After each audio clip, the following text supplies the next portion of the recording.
most criminals, we have a very, very acute understanding of the way that human dynamics work.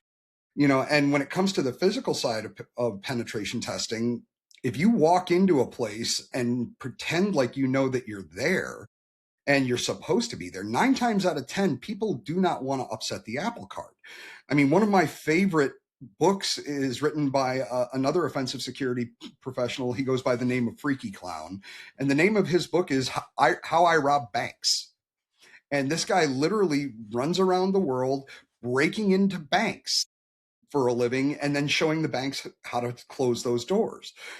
I do the same type of thing. If you tell me that you want to make sure that, our physical security is safe, I mean, one of my favorite attacks that I'm one of the few people that can do is, I don't know if you can see this right here. Yeah, I see that. Yeah, it's like a little pen or something. What is that? That is another microchip, but Wow, this okay. specific microchip actually allows me the ability to interface with almost 300 different physical access protocols for badging systems. So I love giving this as an example of this is an actual real use case that I have done in real life. So we all know what it's like to have like a little ID badge that you have to hold up to Right, a yeah, door yeah. to get into a building. We have the technology and have had the technology to basically skim those cards and clone them for over a decade.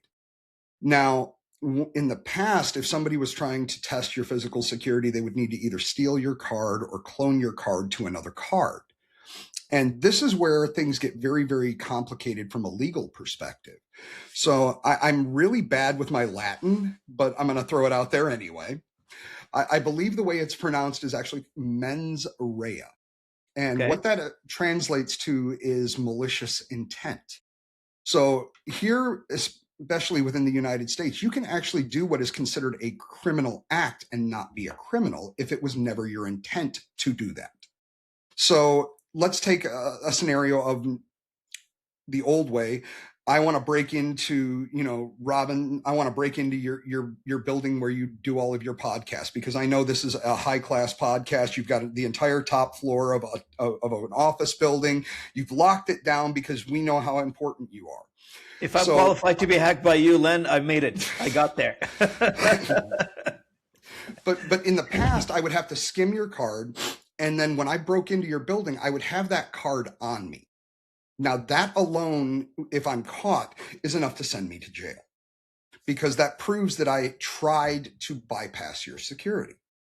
So what makes my attempts and my abilities different is I skim the card, I write it down to the implant.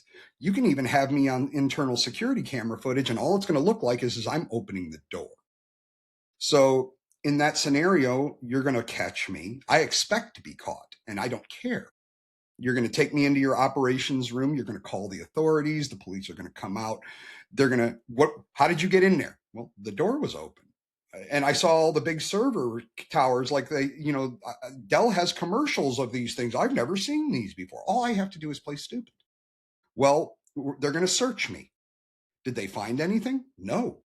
The worst thing they're going to be able to do is just trespass me off the property.